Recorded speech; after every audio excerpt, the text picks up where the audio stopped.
This is Ron Klopfenstein, and you're on the hot seat on a Media Monday.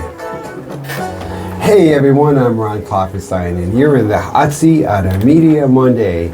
We want to welcome everyone who is streaming the video of this broadcast on Facebook Live, as well as our audio streaming audience at 955theheat.com, and those of you listening to our broadcast on 95.5 FM. Our guests today are Cait Devin and Bailey Sharron. They're from Cait's Character Corner. And in a way, you know, I've never met you guys before, but I feel like I know you both because I see you so much on Facebook, but I also feel like I don't really know who you are. I know you as characters from Wicked and Taylor Swift and K-pop. And so let's start with you, Cait. Who is Cait? Cait is she's the owner of Cait's Character Corner. Business person. Which probably makes sense, hence the name. It does, it does. But yeah, no, very, very, very busy over here. We got a whole plethora of characters to pick from. And yeah. Kind of. Who are some of the characters that you play and that your actors play?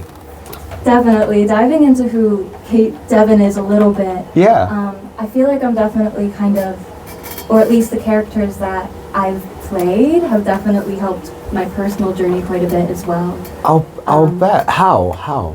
Which, so when you talk about characters, you play like characters from pop culture. Indeed, yes. Yeah, so like how do you approach, say, so like with what your business does is you like entertain at parties and you go as a character from, well, why don't you describe it? What does your business do? So yes, indeed. Think that we bring various characters to life through children's parties. Yeah. And that's usually what people think of when they think of Cait's Character Corner. They think, you know what, let me hire, quote unquote, the Frozen Princess, Elsa. Yeah. Our code name for Elsa. Let's bring her over to the kids' party to sing. You know, depending on who's hired, maybe face paint. Cast member Bailey over here, which we're going to talk to her more in a bit. Fantastic at face painting for sure. And yes, you know, regarding more of how I kind of have correlated my own music with this business and how it's helped me grow as a person. Well, let's take it before that, like as a character first. Like say, so maybe one of the characters that you play may be similar to, like say a witch with green hair. I know that you can't use the character names, but so like say a character that like you may approach, like say a character that you may play like a princess from you know, so like say you're playing a witch from say a Wizard of Oz type thing, right? A character we're all familiar with. How do you approach it, like as a character? Because like from what I've seen from your work, like just on social media, like the work that you do really does have like a lot of depth. And I think one of the reasons why you're so successful, and you have this like huge cast, is that you seem to put a lot really into your characterizations. We do. We dive really, really deep into those character worlds because... Yeah. And by we, just to specify, because we started just talking about me solely, Cait, and we have one other cast member here. Yeah, we're going to talk to her soon. I have 20 plus cast members. Yeah. So we definitely dive very deep into those worlds with discovering how to kind of embody them, embody them through mannerisms. Oh yeah, right. Sometimes what I'll have the cast members do is I will, through training, have them watch the various movies and put on the subtitles. So what they'll do as part of the training is they'll talk along to really hone that character voice and essence to get those inflections. Like the rhythm too, I would imagine, of how the character talks. Like the rhythm. And that's definitely what I did with Elsa for quite a bit. I might even be doing a little bit right now, like unintentionally, but or subconsciously. But I definitely just turn on the movies and I tell the cast members to do the same. Yep. And I have character document after character document. And what's any one of your character documents? Right, I can definitely even pull one up right now. So. Like, what do you look for, like, when you're approaching a character? You know, because I think, too, like, you know, because I teach English, too. You know, I think about, like, how do people approach it? Thank you. You know, it's so interesting, like, how people... I appreciate that. I appreciate that. Hey, Taylor, just taking off our interview for 5 minutes. You know, I think it's so interesting, and I love to see people approach a text. in a character is a text and try to delve into the text. And Bailey, Shannon, what do I bring you into the conversation here too? What's your approach to approach, you see these characters and like you're playing characters that are very well known in pop culture, and like you want to bring them to life somehow, and that's going to be a difficult thing because you have to play more than one character too at times. I mean, not maybe at one time, but like in your job. How do you do this? Can I also step in for just one moment? Oh yes, go right ahead. I definitely should have probably brought this up in the beginning, but I was so deep into the conversation. When we say play certain characters, I stumbled on this too years later. Because I want to say I formed this business maybe, it's going to be 3 years in February. Good for you. So wow, really, I figured it'd flies. been longer than that. You've really come a long ways in 3 years. Time flies in Bailey here. I feel like I've been doing this for years. Wow. 1 year, right? 1 year. Oh my gosh.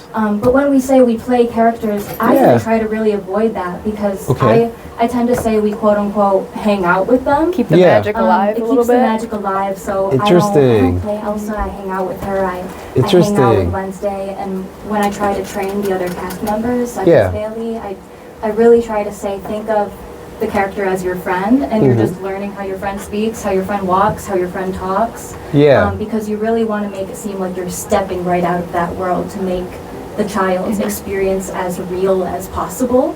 I see. And it's not like lying to a child either at all. No, of course not. You're creating as a Santa Claus kind of thing. When they grow out of it, they grow out of it. Kids are smart. We know that kids are smart. They're very smart now. I just got recognized the other day, and they asked me, "Really, are you Glinda?" My gosh! And I was the ultimate roomie. What is that like? I mean, it must be like, it's wonderful what you do. Like, it's not a lie. It's like to create the magic that kids can experience, like the connection with someone who they like, who's like a positive star in pop culture. Is like a wonderful thing. And what does it feel like to be those characters? It's so much fun because it feels like you're an actual celebrity, and they think you are too. The kids love you.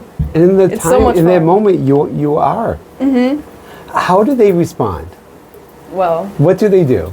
There's a lot of different categories of kids. Some of them will just be like, "I know you're not real," and then you have the ones that are like, "Wow, like it's actually them." They love it. Yeah, and it's really cool. And, I'll bet there are a lot of kids who are like, do have the intelligence and sophistication perhaps to understand that it's not real, but can still enjoy it and like have the maturity to like be able to let themselves enjoy the moment, and so like, who are some of your favorites to play, or not to play but to hang out with? I would say, I'm gonna give that one to Bailey first. Because I want to specify that when we're talking about our favorite characters to personally hang out with, we have a list of well over 40 characters to choose from. I didn't realize you had that many. So, definitely when you hear, if Miss Bailey hangs out with Linda, perhaps there's another character that you can request her to come hang out with. Wow, so Miss Bailey, how many characters could you hang out with? There's a lot. I mean, there's some that I haven't even done yet. So would you say like 10 to 20 different characters you're able to play? I'd say so, around that. That's really impressive to have that many, like that variety, that versatility as an actress, Yeah. Interesting. So what are some of the characters that like you had to like to hang out with, or to like, to present, that were the most challenging to you? And also like, to you too, okay. Like, what do you think were the ones that like were the most hard to like, to? I think I know mine. Who and I wonder why.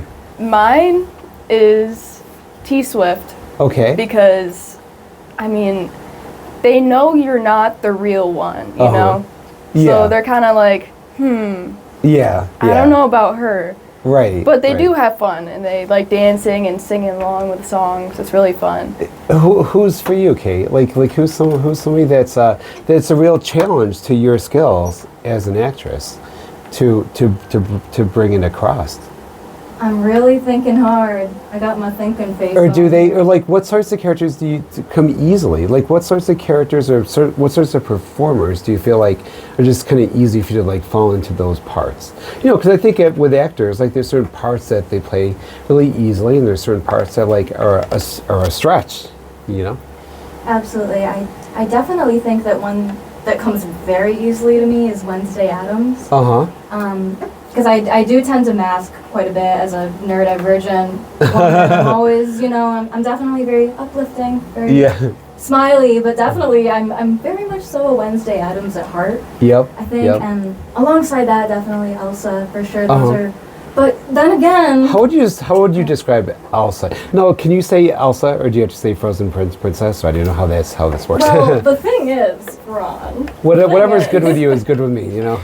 The thing is about this, you know, how we label our characters. Right. You can't really copyright a name. Right, of course not. You can't really do that, but we definitely, you know, we like to pay respect to Mr. Mouse. Yes, of course. The So do we too in this business, So we do tend to call her maybe the Snow Princess, Snow Sisters for Elsa and Anna, but for marketing purposes. But obviously, you know, the kids would call us, "Hey, Elsa, what's up?" But no, like, especially regarding... so you like playing her? I Elsa really do. comes at you. And Who Taylor is Swift she? alike, What do you like about her? What do you like about Taylor Swift? What about them like feels right to you? I think, here, one second. I'm also live on my Facebook, and I want to get Bailey on Oh my the gosh, shot. I love that. Yes. Yes. Oh, Yes, so I'm glad that you're here live on Facebook too. There we go. Yeah. Helping to promote. Gonna tag your show as well. I love that. But that's so what I like about playing them. Yeah. Well, what types of characters come easy to you? Elsa, definitely. I really appreciate. Oh, thank you. Oh, my phone case under the phone. Escaped from me. I think she has really helped my confidence quite a bit, Miss Elsa, because some things about certain characters, like maybe Ariel, which she was one of my first ever princesses. Yep. She flounces. She is the kind of character that can maybe be a little bit more awkward. She can maybe stumble over her words a little bit more. Maybe she can have the permission to slouch a little bit more. Much more naive. Because she's a mermaid, you know. She you know, she's new to this. She's new to land. When Elsa comes into the picture, she, you know, stands up very tall. So usually what I'll do is, and I learned this from runways too, is you kind of stand up against a wall and roll your shoulders back before you go into a gig. Okay. The way you walk is very important. I've probably been good for people to, in general, to do that too. Oh, absolutely. Yeah, it really helps the back. But yeah. I've definitely been told that, I don't know, it looks like you're floating when you're walking, you know? Right. She has that kind of sway of the hips. Oh, okay. But to kind of really hone their animations is so important. But when it comes to them, oh my God, I didn't want to seem like a Taylor Swift hater. This almost came out wrong, you guys. Don't get canceled. Don't misinterpret Don't be like that this. at a radio station. Don't misinterpret this, but Miss Taylor is definitely a little bit more, I want to say, like, she is more awkward. Yeah. You know, and I feel like I can kind of really embody. Of course, she's real too, which is different than a cartoon, you know. And I can, and that's why I kind of say, you know, oh, Miss Taylor, you know, she sent me out to the kids. Yeah, you know, and you know, she just kind of sent me out to be here today. Some of them even do think that I am Miss Swift. For some reason, my face just kind of morphs into her wig. Yep. But it must be so exciting for them, you know, to like have that kind of experience. Absolutely, just bringing the concert right to them. But what I was saying with the, you know, awkwardness is I do feel that she's one of the easier ones for me to embody because on stage we have very similar movements. I play guitar. I've grown up listening to her. I play live gigs anyways, just as Cait. So you can kind of relate to her, identify a bit. Right. I feel like for some reason, definitely none of the other cast members would agree, but Taylor Swift is probably one of my easiest for sure. Even in terms of vocal tone, just, I don't know, man. It just little flows. Eerily similar sometimes. I mean, she is a normal person, so it might be a little bit easier.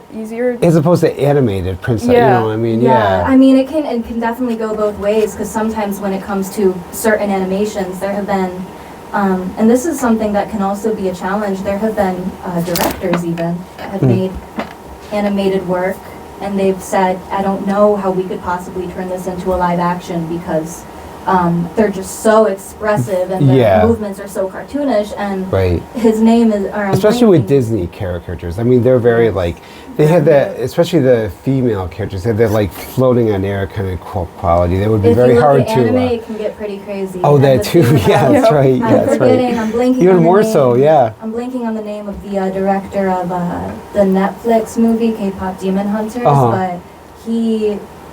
Whoever directed this movie, they specifically kind of said that they wouldn't do a live action because it'd be so difficult. Yeah, they wanted there's to keep it in that. Such a big variety, and like, you know, even amongst like Disney princesses, like among the characterizations. So Bailey, like, you have to play. Like, there's all those characters, the Disney characters, and the K-pop characters, and then like you can play characters from films. Which of the like big variety, like what flows easiest for you? Like, what types of characters? Is there any particular one that, like, you feel like, you know, this one, I feel like this is, like, my signature character? Rapunzel, for sure. Oh, yeah, really? Why? Because I feel like, I know, I feel like we're just the same person. Yeah. We kind of look like each other. What does Rapunzel do? How does Rapunzel act? How do you play Rapunzel? She's very happy all the time. She's skipping around. Mm-hmm. She's so cute. I love her. Yep. She notices everything. She's like, ooh, this, ooh, that. Like, she's so cool. Yeah, I see myself in her a lot. Now, does Rapunzel get requested a lot? Well, yeah. Yeah? I mean, Rumi fangirl took over. I'm going to say that. She's the number one right now. In the next segment, when I'm going to ask you guys, like, what you see from pop culture, like what kind of trends, like, you know, you can probably dictate, like, or like figure out like who's popular. So next time we're going to talk about that. We're going to listen to a little bit of Cait Devin's music as we play out. Today we're talking to Cait Devin and Bailey Sharron from Cait's Character Corner. When we come back, we're going to hear some of Cait's music. I'll have a report on the LGBTQ rights rally in Rome. And later in the show, thank you, we'll be joined by our entertainment correspondent, Nabil Khan. I'm Ron Klopfenstein. You're in the hot seat on the Media Monday. More after the break. Woo-woo. Right on theme.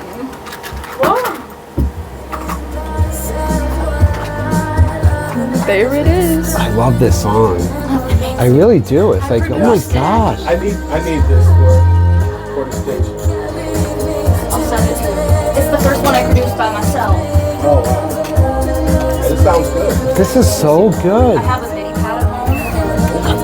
I want to come to see where like you perform it. Do sorry, and you like performing this. You should go to the trams sometime. Oh yeah, that would be yeah. I love the trams. So that was Cait Devin's our guest today, and that was called Silk Sheets. And you can get that on Spotify. We're going to talk to her more in a moment here. Everybody, welcome back to the hot seat on this Media Monday. I'm Ron Klopfenstein.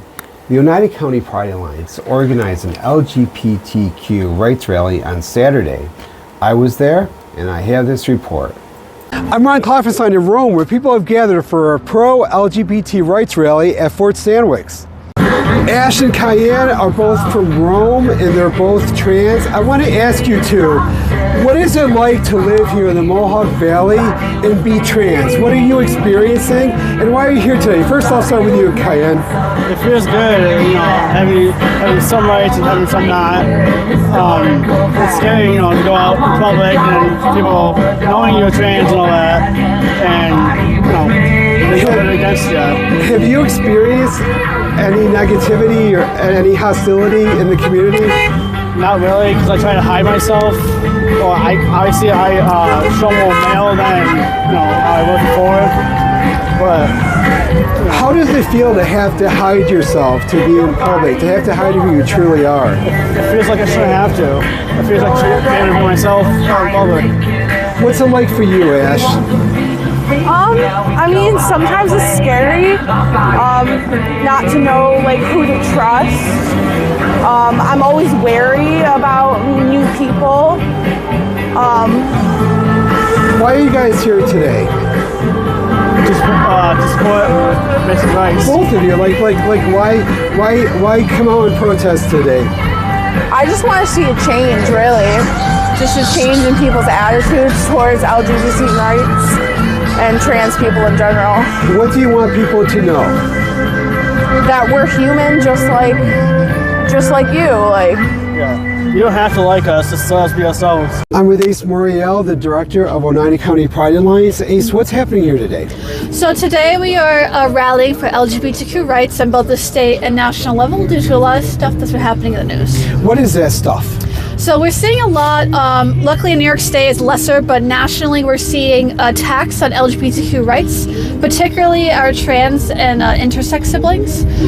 We did see that luckily the Supreme Court did shoot down a bid to overrule gay marriage, but the fact that it's still happening is still scary to millions of people. One of the developments over the past week is that Turning Point, the hate group that was founded by Charlie Kirk, has pushed its way begun to push its way into area schools. What does it do to a culture when a hate group begins to recruit among young people? What happens is when you target young people, you instill hate in them very early on, and they just become the only reason why that this is a bad thing. So they bully their peers, they bully the most vulnerable. I already had a parent come to me this week saying that she wants to pull her trans child out because she's worried about their safety in their school. Yeah. I would think for teachers too, it'd be very scary as well to have a hate group actually operate where you work. Let me ask you, what do you hope to come out of this? So this is our first one that OCPA has done in Rome as far as a queer rights rally. We've been in Utica the past 2 years for the Trans Day of Visibility. Yeah. And so this year we hope to do Rome as well to show that all of Oneida County is supportive. And so we wanted to show that Rome can be just as welcoming as Utica. And so far today, the current count is 40 and it still goes up as far as attendees. And we've been having honks the thumbs up all day, showing that while hate is infiltrating us, there are so much more people who love and who are supporting our community.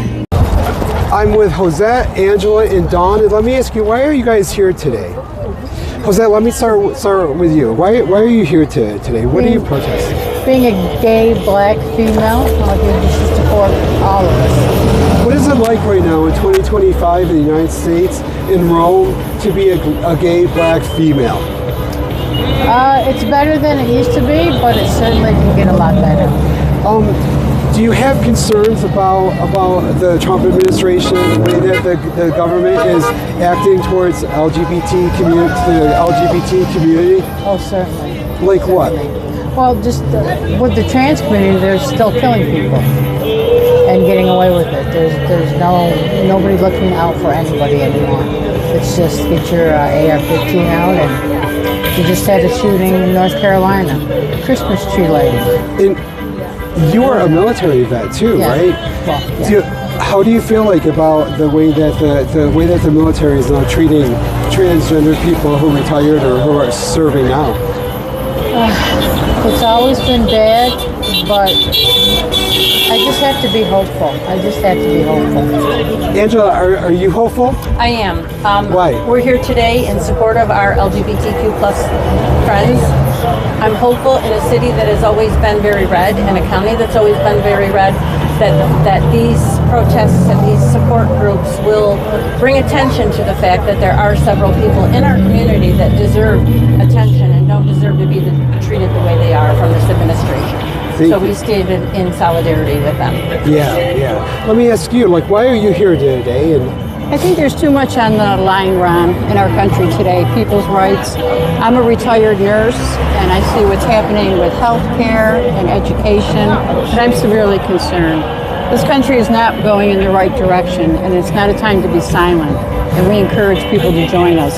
This is our 17th week of being here, and we are getting more honks of support than opposition than we have in the past. So I think as people are impacted by the changes, I think the movement is going to get stronger. So overall, do you have hope that things could be turned around, or that what do you think will happen? I definitely have hope, and I mean that's why we do what we do, but we need the people to stand up and say this is not okay. This is not who we are. This is not who we want to be. This is not what our country is about at all. For more information, you can follow Oneida County Pride Alliance on Facebook. At Fort St. Louis in Rome, I'm Ron Kloffenstein for 95.5 FM, The Heat. This is Ron Klopfenstein. Meet me in the hot seat every Monday at 5 p.m. for Hot Seat Media Mondays on 95.5 FM, The Heat. I'll have that story on my YouTube channel, Facebook, and social media platforms starting at 9 p.m. This entire episode will stream Wednesday at 9 p.m. at uticaphoenix.net/Media Monday. So, in addition to portraying a wide variety of characters, Cait Devin is also a musician. She's going to perform a little bit today, and as we came back from the break, we're hearing some of her song, Silk Sheets. And tell us about your music. Creakity, creakity, creak. Yeah. Sorry about that, you guys. Move the mic a little bit. Yes, so Silk Sheets was my first self-produced song from my bedroom studio there. I do have a producer who previously worked at Subcat Studios. Now he is working elsewhere, I believe, which I will be sure to link all of his stuff. But his name is Steve Brown. Yeah. And I work with, a few different producers currently or in the past, both. Yeah. But yes, this one was definitely my first baby that I just really kind of took the reins. And music is something that, I don't personally understand. I don't understand as much as I want to, and I'm trying to understand music more. And I'm listening to this podcast called The Hit Parade about the Billboard Hot 100, right? And so trying to understand the music that I liked in in my life, So when listening to that, to me, it sounds a little bit like stuff I liked in the past, which would be from before your time, from the early '80s, with synthesizer. I was a Pointer Sisters fan, and so you probably don't even know who that is. So, but I've heard of a lot of different obscure bands. Okay, well, I mean, they weren't really obscure, but I mean, just a little bit, maybe prior to 2001, just a little bit. This was very much prior to that. But in your song, I think I heard synth. Was there a synthesizer in that? Absolutely. I love that. How would you describe Silk Sheets? It's definitely very synthy. You hit the nail on the head. Absolutely, it's very much so 80s synth inspired. Yeah, right. So I was right. Yeah. You know Kate Bush is? Yes, right, yes. Yep. Yeah. Very much inspired. So the Pointer Sisters was a group of three sisters who it was from the same time period, 83, 84. Check out Jump for My Love. I'm so excited. So you're going to perform a song for us here today. Indeed. So while you get set up for that, I'm going to switch to Bailey for a minute. And Bailey, the question I had for you is I really love pop culture.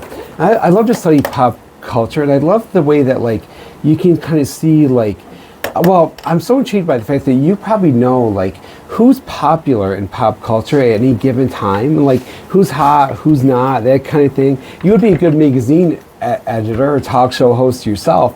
So right now in pop culture, among say your population of your audience of younger kids, who's popular right now? Right now, I mean, the K-pop Demon Hunters thing right now is huge. And what huge. is that? What is K-pop for people that don't know? And what is Demon Hunters? Well, I've liked K-pop for years now, probably since 2018. So it's pop music from Korea, right? Yes. Yep. Yes, and there's hip-hop. There's different genres of K-pop. It's so cool. And so right now, that's the popular. That's kind of rise, moving up the charts. And now that this movie has came out, I feel all these kids are going to get into K-pop now because of that. And that's pretty cool for me because when I was in middle school, I used to get picked on for it. Oh, you like K-pop, but you don't even know what they're saying, and now everyone loves it. It's so great that all this stuff is popular now. Yeah. Anime and manga, it's all mainstream now. And who else is popular? Are the two people from Wicked? I would imagine. Wicked, are they that's a big one right now. Peaking right now, Yes. So, yeah. Speaking of Wicked, is it all right if we plug a few What is your? events? Oh yes, plug all your upcoming events. You go right ahead. Let's plug them. Let me see here. What can I play? So it looks like we're gonna turn this into a little song. On November 29th, we got K-pop Christmas in Canastota. You heard me. It's on the 29th, all right? But we got 12 to 1 p.m. And I think that is at the Canastota Volunteer Fire Department with the ultimate roomie fangirl. That is what we call her. So you cannot hate on us because, you know, I mean, it is K-pop, so we wouldn't just go ahead and call her Rumi. Exactly. She's a K-pop fangirl, just like all of us, so please come hang out with us. We also got, on November 29th, it is the Camden Library Association. That is later in the day, 4 to 5:30 p.m., of course, with the ultimate Rumi fangirl. So it is popular now. Indeed. But you know who else we just were going to mention? You know who are we gonna who we were going to mention, Ron? Oh, I can't imagine. I can't wait to find out. Miss Glinda. Oh, I was hoping. Miss Glinda will be at Mohegan Manor. Hope I'm pronouncing that correctly. That sounds right to me. Their Winter Wonderland holiday party, also on the 29th. So we have 3 events that You're day. busy. Good for you. And that goes from 4:30 to 5:30 p.m. So it looks like if you're in that area, you can meet Glinda, and there will be a bounce house. Oh, In bounce house. Hot Cocoa Bar, they call it. And then December 7th, we have Elsa in Syracuse from 2 to 3:30 at Aurora's Cafe and Gifts. Yes, that happens to be at Northern Lights Plaza. Only 5 tickets left, you guys, by the way, for that. Oh, really? Yeah, Oh, wow. definitely hit us up if you would like to You meet Miss better. Elsa. I know. And it looks like the last 2 events that I have to share with you. Do you know what these themes are, Ron? Well, it could be Christmas, so we're getting that time. How would you know? There's Wicked and K-pop. So I'm gonna say one of those 3. He read my mind. Yes, he did. December 12th is Wickedly Wonderful Christmas. Oh, in how Little nice. Falls from 6 to 8 p.m. And that's right in the Little Falls Square, you guys. Glinda will be in her blue bubble dress. Oh my gosh. With Miss Elfie. They will be singing live during Wow. the tree lighting. And then lastly, are you ready for the very last event? Yes, yes. Cool.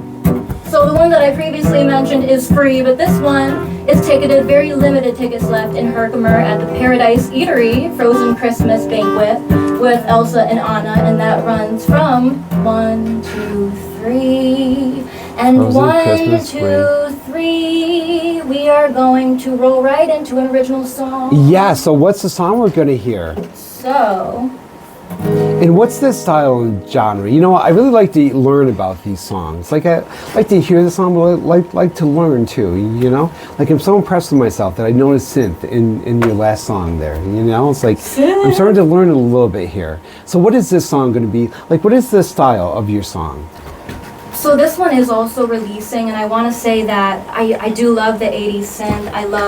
I love my alt pop, but I also love my pop rock. And then, of course, this is acoustic, so I don't expect Absolutely. synthesizer here I can't in the really add any studio. away, any full production here. But I've always really loved Avril Lavigne. I mean, Bailey can say that as well. She I've loves seen her Avril. twice. Oh, I love her really? so much. Absolutely. And a little tidbit about this song, I did have a fully produced EP when I was about 16, which I actually wiped Good from. for you. I actually wiped it from the market, yo. Why? Oh, wow. I, Before you say anything else, let me say one thing too for the audiences here. Now, it's possible you're going to perform this song. It's your song. You wrote the song. It's very possible. Oh no, we're going to run out. We might have to do that in the next segment here. Gotcha, possible. It's possible that when this is on YouTube and Spotify and stuff, that YouTube and Spotify and all that might mute it out. And I don't know what to do about that. It's happened before when people sing songs, and I cannot like take on the Meta platform. So, but you know, you're in the next segment. You're gonna sing that, and Nabil Khan's gonna be in the next segment. I just totally ran out of time here. So I'm Ron Kloffenstein. You're in the hot seat on a Media Monday. We're gonna have more after the break. Monday, we're gonna hang out with author Lisa Fazio. She's an herbalist and a folkloric witch who's trained in Western herbalism, Western astrology, and the ancient ancestral healing ways of her Italian immigrant family. She's also an academic with a background in psychology and ethnobotany. And also we're going to be with the Alliance Chamber Orchestra, I think they're called. They're going to be performing a Downton Abbey Christmas in Rome next weekend. And we're going to have them here on the next show. That's Hot Seat Media Monday, coming up on Monday, December 1st, right here on 95.5 FM The Heat. Nabil Khan is our 95.5 FM The Heat Hot Seat Media Monday entertainment correspondent. He's here in the studio. What up, guys? But Cait Devin is still here, and she's going to perform one of her songs. Now, this one won't be synth because it's live in the studio here. Acoustic performance. I love these live performances here in the studio. So, Cait, when you're ready, just tell us like the name of the song and kind of like the genre, and go for it. Oh, let's get your mic clipped down there. Don't worry about that. That's pretty. Clip it onto my turtleneck. Yeah, just so it's pointing up at your mouth there. We have two sets of mics here, because the mics that you see right here, the big red ones, this is for the actual radio show. And then we have these little mics here, so blue mics here. This is for the YouTube video. And then at home, it's being streamed, and we catch that for the podcast. So, quick operation here. Indeed. How are we doing? You ready? Indeedo. You take over for me. So we were talking about Avril Lavigne a bit. When I first released this song with a full band, very heavily inspired by her. Of course, putting all that Cait Devin energy in there too, but yeah, this is a very pop rocky, if you will. The new version of it comes out on December 19th. Oh. So here goes an acoustic rendition, then we'll get more into Cait's character corner stuff.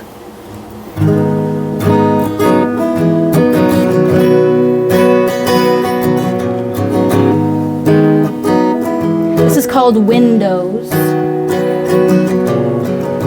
I looked at you like you would call right back.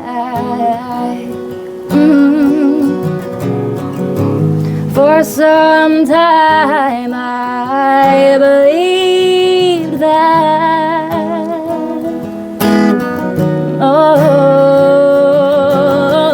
now you don't pick up the phone when I'm hurt, but I guess that's not your problem. I know you've never been sorry.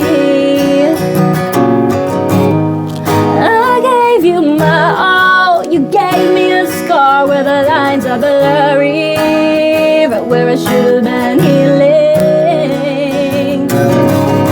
And oh, I was running nowhere, I am now. Oh, I was breaking all of my windows down, and the glass is shattered and it's sinking in my skin.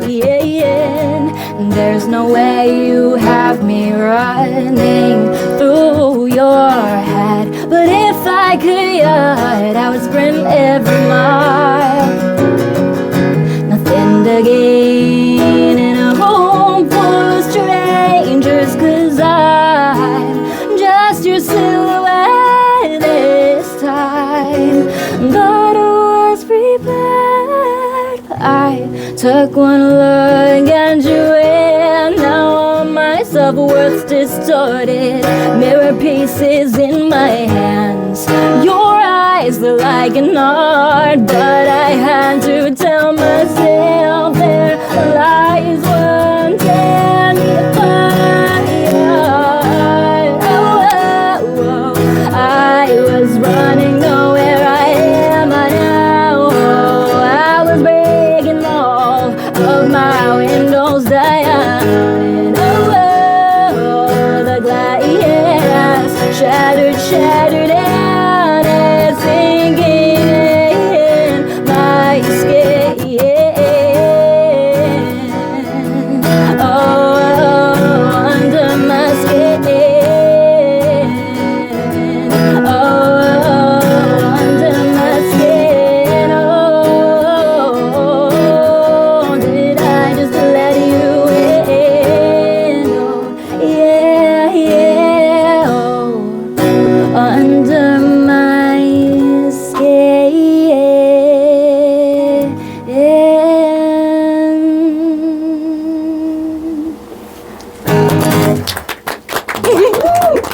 Good job. Little bit of a shorter version. Wow. Yeah. Where can people hear you?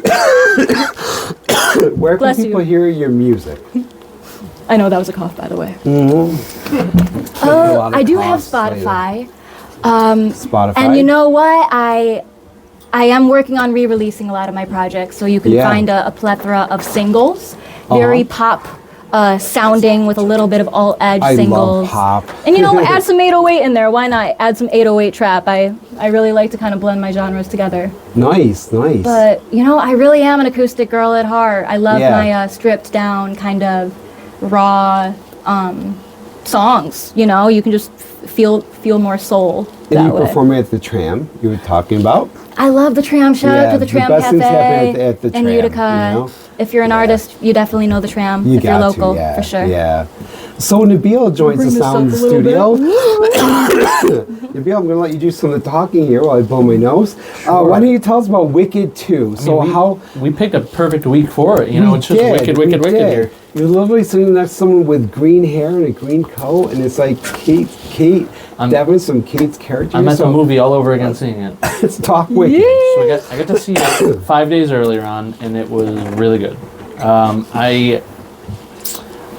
As I watched it, I kept thinking to myself that it felt more like a Glinda story by the end. Even though we had all the players, they all had parts to play. Yeah. But it felt like from start to finish, we were kind of seeing her journey. Mm-hmm. So, the one thing I'll say, and I don't have anything bad to say about the movie, but I'll say that, sometimes when you watch a sequel, you can watch the sequel without ever watching anything before it. You decide you want to put on Spider-Man 2 or whatever, and you can just sit there and go, Wicked for Good is harder to do that with. It definitely feels like you need to watch the first. You also really probably need to watch Wizard of Oz. There's a lot of Wizard of Oz stuff very specifically in this one.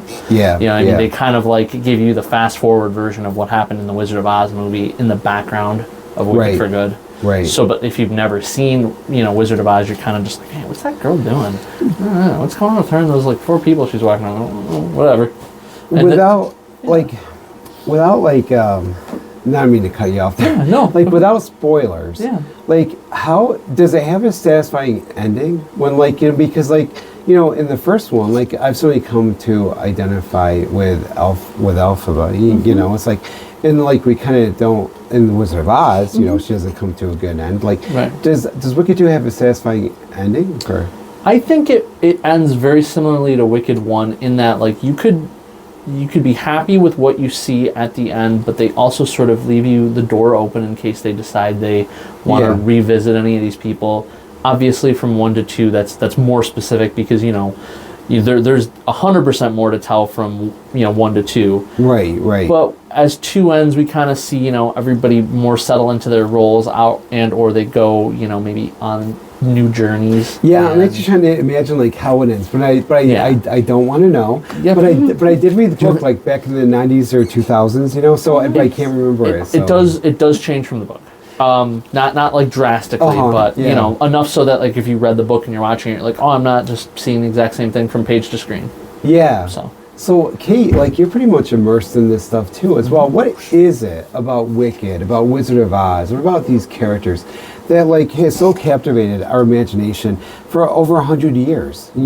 What is it about these characters, do you think? What do both of you guys think about what is about the Wizard of Oz and those iconic characters that really speaks to us still? I think that it's just ultimately the relatability, and you could say that for any series, but I think something kind of extra unique about Wicked is that the wickedness, quote unquote, is seen throughout a lot of the characters in a way. Yeah. But also the goodness too. There's a lot of contrast in every character, and I'm not without spoiling everything. Yeah. Glinda goes through a massive character arc by the second movie. Yeah. And she really learns how to truly be Glinda, the good. Before it was more about pleasing people, being loved. Yeah. And it, she really, by the end of that, really had a big change of heart.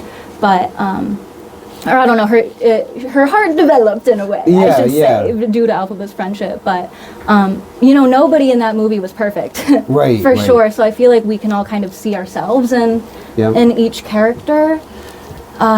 So ultimately I think it's just the rawness, the relatability of it. To piggyback on that, I mean, especially when you look back to Wizard of Oz and black and white Kansas and everything is plain, right? We all have some of that normal run-the-mill stuff in our lives. So to be able to go from that to the wonderful Wizard of Oz type situation where everything is like beautiful, vibrant, and like it's like a fanciful adventure. It's like, wow, I can go from plain to nothing to something like extraordinary. Right. And that's another like a relatability thing, right? Like you want to be able to say like I can come from any walk of life and I can go to something much bigger. On a journey, like on a kind of like the hero's journey in a way too. Sure. What Dorothy does. Yeah. Another thing too about Wizard of Oz is that like in the original, it's a dream where she is like kind of dealing with the people, like in a way, like she's kind of like in the film, it suggests that like she's dealing with the people that are in her life for real, but she kind of has to like recast them and recharacterize them in order to like kind of process her relationship with them, which is kind of like giving maybe extra depth to Wizard of Oz that maybe wasn't intended, but there's something about that I think in the Wizard of Oz that like is about dealing with relatable things like you were saying, Cait, but in a fantastical setting, maybe. What do you think, like the Wizard of Oz, the film took place during the Depression, which is about 100 years ago. Now, like we're in grim times too. What do you think it is about these kinds of characters that like we need to entertain us, to lift us, to distract us, to uplift us during dark times? Absolutely. I think that you can really just look at each character's journey as a whole, and it can be interpreted a lot of different ways. So I think that, say if you relate to Elphaba, perhaps you were a bit more outcast, maybe bullied, or just different in general. If you relate to Glinda more, maybe you feel a lot of pressure to be perfect all the time. Maybe you don't feel like you're really facing your authentic self that much because of expectations of others.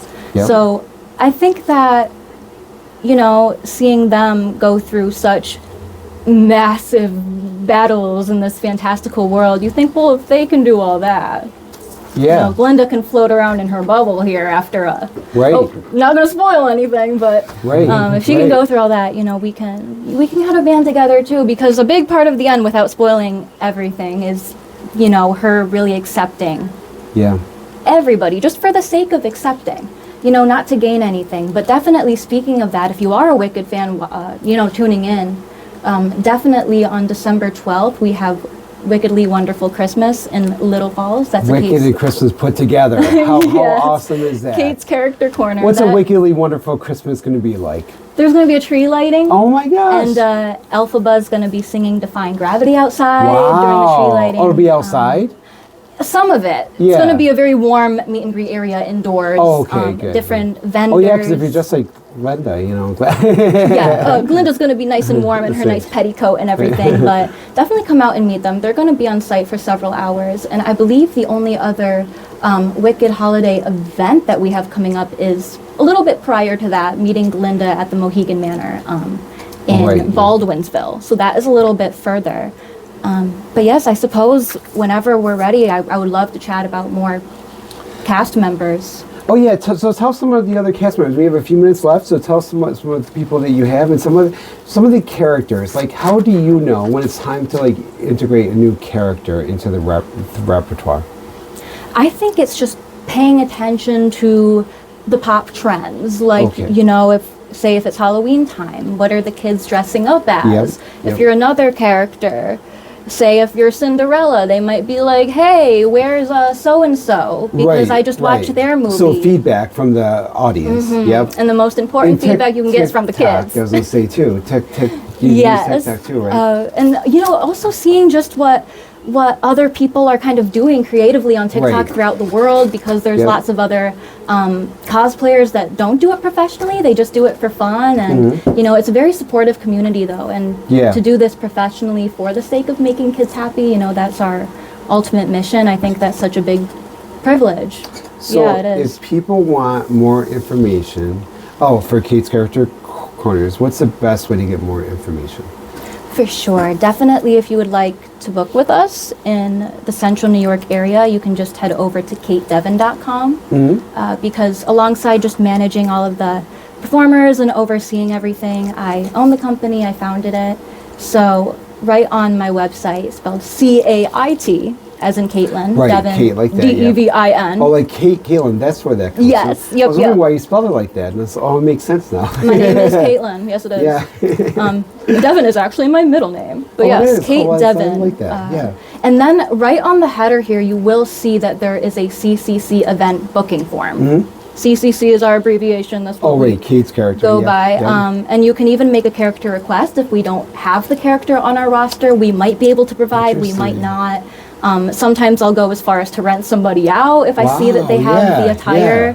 And you also do like performance as to sing too, like the music that you played on the radio too. Yes. So that's on the website too, I would imagine too, like your bookings for that too? Like there is just a Cait Devin section. Nice, nice. Yep, yep. So Nabil, before we run out of time here, you review films. So any films that you've been reviewing, what's your review of Wicked first of all, and what's else that we should look for? I gave it a 4 out of 5, and I mean, you know, I think I was just a little higher on Wicked 1. It was 4.5 out of 5. Yeah. Again, like no major gripes. I think it's just like I could watch Wicked 1 a bunch and never watch Wicked 2. Like, you know what I mean? Not that there was anything wrong with Wicked 2, but with Wicked 2, you definitely got to put in some homework. Yeah, yeah. So, and there are definitely films that don't need that, and I think sometimes that'll get a little ding. But, yeah. What's one more title that we should check out before we gotta go? Well, I would say we got the Thanksgiving week coming up, right? Yeah, right. You know, a lot of people get like together and go see a movie sometimes after dinner. Yeah. Zootopia 2 is this week. Zootopia 2, okay. I gotta see Wicked 2 still. Well, maybe while you're watching Wicked, everybody else will be at Zootopia. They'll have a private showing. Which will be good because then it won't be loud, you know, and right. stuff. So, Cait, we're gonna put stuff on the website, all your characters, all the different people there. Some of them, we'll have to book some of them on the show because, you know, I love to talk to actors and characters. We and got a lot of good ones. Pop culture, and they're all welcome here. And Bailey, thank you so much for doing the camera. To my husband, Jim Hale, who's at home, I hope you're feeling better. You'll be back next week. Feel better, Jim? Yeah, he's got what I have. You can hear it in my voice. Oh no. Sinus crap here. Definitely get better, rest, drink your tea. Yes. But yes, thank you guys for inviting us too. And I know you're definitely going to put them on the website. But I promised my people. Definitely. Well, do you want to read their names? Jay-Eazy's got to do a show, but I don't want to cut you off here. Can she read their names? We can't cut you off, yo. Goodness me. So Cait, read the names and then I'll do my wrap up here. All right, somebody time me. 15 seconds. Here we go. So we Who got are the stars of Cait's Character Corner. So these folk hang out with characters, quote unquote, and you can personally request them on the website. I am going to read this like an advertisement. So we do have Zoe Chaldone. She happens to be a cosmetologist, and she happens to also hang out with Belinda quite a bit. Very, very bubbly. Anna Ariel, she loves to hang out with them. And yes, let me say, she likes to hang out with animals too. So definitely very princess material. Nice. We have Tiara Mitchell. She likes to hang out with Jasmine, Tiana, Elphaba, Isabella.